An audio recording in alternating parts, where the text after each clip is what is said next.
अस्सलामुअलैकुम दोस्तों और साथियों, उम्मीद है आप लोग खैरियत से होंगे। इसमें कोई अब हैरानी की बात नहीं है या शक की बात नहीं है कि पाकिस्तान में भी पूरी दुनिया की तरह जो केसेस हैं वो काफ़ी ज़्यादा नीचे आ चुके हैं। मतलब वो 1500 पर डे से भी नीचे हैं केसेस। इसी तरह से अगर वो लोग जो बरतानिया में रहते हैं या वो पाकिस्तानी जो बरतानिया आते जाते रहते हैं, उनको भी आज सुबह ये खुशखबरी मिली होगी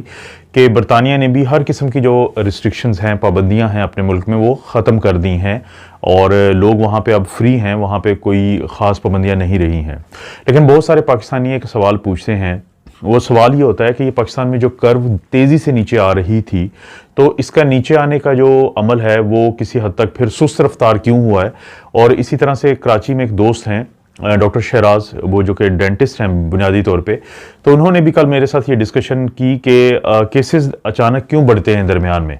तो दोस्तों, इसकी जो वजह पूरी दुनिया में ये इस तरह का जो एक पूरा अमल देखा गया है, ख़ास तौर पे वहाँ पे जिनके बारे में पूरी दुनिया को पता है कि यहाँ पे BA.2 का जो वेरिएंट है वो मौजूद है। इसी तरह से पाकिस्तान में भी BA.2 का वेरिएंट है। तो देखा यह गया कि जब BA.1 का जो वेरिएंट है ओमिक्रॉन का, उसकी वजह से केसेस आए और फिर जब वो उसका असर कम होने लगा और वो केसेस नीचे गए, तो जहाँ जहाँ पे BA.2 का वेरिएंट मौजूद था उसने काफ़ी सारे लोगों को जो पहले से वैक्सीनेटेड नहीं थे खसूसी तौर पे, या जो नौजवान हैं या जो बच्चे हैं, उनको ज़्यादा इन्फेक्शन दी।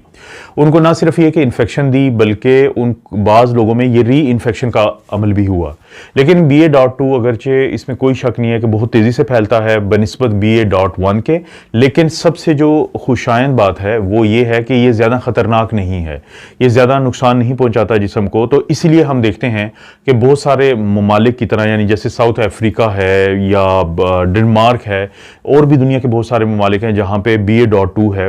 तो वहाँ पे जब केसेस एक दफ़ा नीचे जाते हैं तो नीचे जाने के बाद किसी हद तक वहाँ पे आपको किसी भी वक्त जो BA.2 की वजह से फिर केसेस ऊपर जाते हुए नजर आते हैं।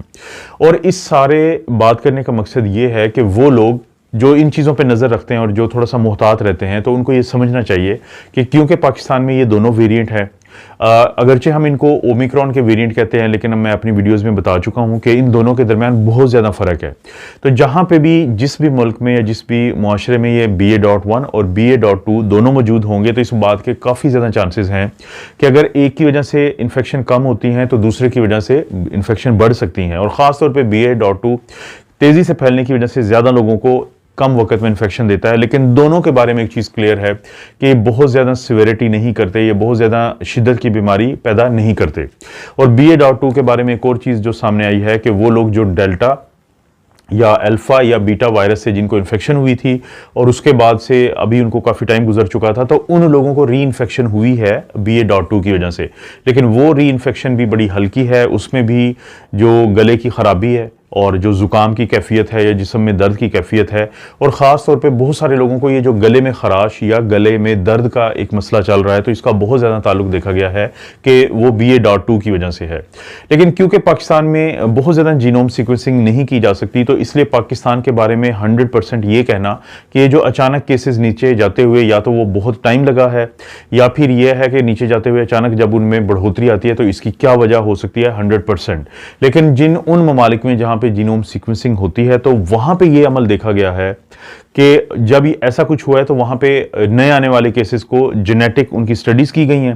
तो जब ये जीनोम सीक्वेंसिंग की गई है तो पता चला है कि ये BA.2 की वजह से है। लेकिन क्योंकि दोनों में लोगों को बहुत ज़्यादा नुकसान नहीं है, तो इसलिए ज़्यादा घबराने की ज़रूरत नहीं होती इस तरह की सूरत हाल में। लेकिन जो सबसे अहम बात है समझना कि इनमें से अक्सरियत वो लोग थे जो अनवैक्सीनेटेड थे। अगर आपने अभी तक वैक्सीन नहीं लगवाई हुई या बूस्टर नहीं लगवाया हो और आपको बूस्टर की ज़रूरत थी, यानी आपकी उम्र ज़्यादा है, आपकी सेहत के ऐसे मसाइल हैं, तो आप कोशिश करें कि अभी भी बूस्टर लगवाएं। और अगर कोई नया वेरिएंट है तो अब आने वाली जो रूटीन समझ में आ रही है कि जब तक इससे हमारी जान नहीं छूट जाती मुकम्मल तौर पे, तो अगर कोई भी वेरिएंट आता है तो कोशिश करें वो लोग जिनको बूस्टर की ज़रूरत है खसूसी तौर पे, वो ज़रूर लगवा लें। क्योंकि कोई भी बूस्टर जब लगेगा